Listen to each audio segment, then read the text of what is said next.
आचार्य जी को सादर प्रणाम। और हम भी आपके भाई हैं। फर्क इतना है कि आप अगले पिछले जन्म का रहस्य खोल पाते हैं, लेकिन परमपिता परमात्मा ने तो अर्जुन को कहा कि अर्जुन, तू मेरे बारे में कुछ नहीं जानता, लेकिन मैं तेरे बारे में सब कुछ जानता हूँ। यानी कि वो अगला पिछला सारा जानता है, तीनों लोकों का स्वामी है। तो उस तीनों लोकों के स्वामी परमपिता परमात्मा को क्या आप देख पा रहे हैं? आपने बताया कि 3 पीढ़ी से आप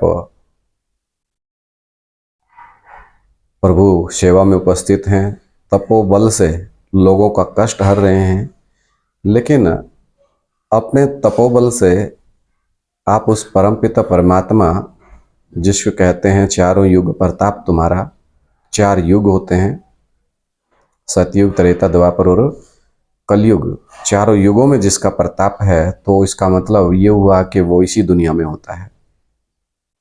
तो 3 पीढ़ी के इस प्रताप में किसी भी पीढ़ी ने ये तो नहीं बताया कि आज वो परमपिता परमात्मा इस नाम से और इस जगह पर अपना कार्य कर रहा है, क्योंकि वो सदा सत्य है।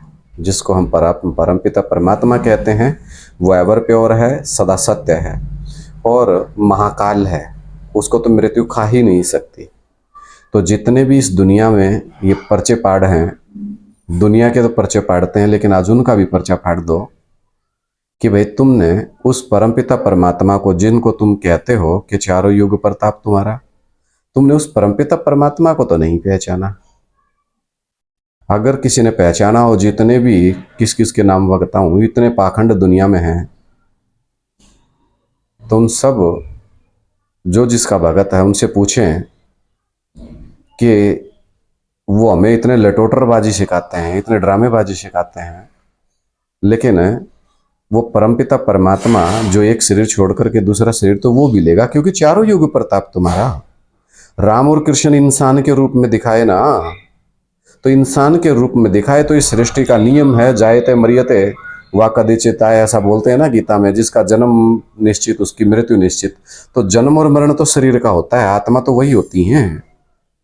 तो एक शरीर छोड़ दूसरा शरीर लेते लेते उनके इस जन्म का नाम बताओ। और जितने भी भगतगण इस दुनिया में हैं, सबके लिए एक संदेश है कि उस राम और कृष्ण के जो बच्चे हैं पक्के सनातनी हैं, क्योंकि एक सनातन धर्म को छोड़ करके साकार रूप में भगवान को कोई नहीं मानता। हम ही सब मूर्ति पूजा करते हैं, क्योंकि हम भगवान को साक्षात रूप में मानते हैं, आंखों के सामने देखते हैं। इसलिए तो हर घर में छोटे छोटे मंदिर बना करके, मूर्तियां रख करके आज भी उसको पूजा कर रहे हैं और बुलाते रहते हैं। ये भागवत कथा और ये सत्संग सब भगवान के नाम पर हो रहे हैं, लेकिन इन सब कथावाचकों को और इनको सबको यही नहीं पता वो आवेगा कब। तो धर्म का व्यवसायीकरण हुआ, न कि भगवान का एड्रेस बताया जाता है। तो बात कड़वी हो सकती है, किसी की भावनाओं को आहत करने का मेरा कोई उद्देश्य नहीं है, लेकिन सच्चाई को कोई उजागर होने से रोक भी नहीं सकता। ये एक मेरा स्वाभिमान लगाइए या आपके प्रति प्यार लगाइए कि मेरा अकेले का बाप नहीं, पूरी दुनिया का बाप है। तो सत्य को पूरी दुनिया के सामने उजागर होना चाहिए, और उस उजागर करने के लिए आप सब लोग निमित्त बने, क्योंकि हम सब का पूज्य परमपिता परमात्मा श्री राम प्रभु, उनकी लीलाएं आपने देखी हैं, मर्यादा पुरुषोत्तम हैं। तो उनका गुणगान किया है आप लोगों ने, हम सब ने भगवान को बुलाया, पतित पावन आवो, हम सब पतितों को पावन बनाओ। तो जब बुलाया है तो आ जाता है, और आ जाता है तो पहचानते नहीं है। कौन कहता है भगवान आते नहीं?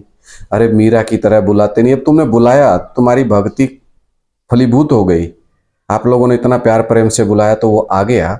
लेकिन कमाल की बात है, ये जितने भी चमत्कारी इस दुनिया में बैठे हैं, उसके आने के समय को नहीं पहचान पाए, ना उसको ये पहचान पाए आवेगा तो मनुष्य वेश में ही, लेकिन वामन रूप में आए हुए उस परमपिता परमात्मा को कोई क्यों नहीं पहचान पाया? क्या इनके पर्चे झूठे हैं, या ये सिर्फ चमत्कार करते हैं, या इनके अंदर कोई भूत प्रेत प्रवेश करते हैं?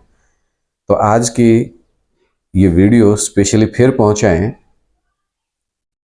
कि उस सनातन धर्म का धर्मपिता कौन है, और इस समय कहाँ बैठा हुआ है, वो पर्चा निकाल करके पूरी पब्लिक के सामने अनाउंस करें और पब्लिक ही ये वीडियो मेरे तक वापस पहुंचा देगी कि हमने उसको जान लिया, पहचान लिया।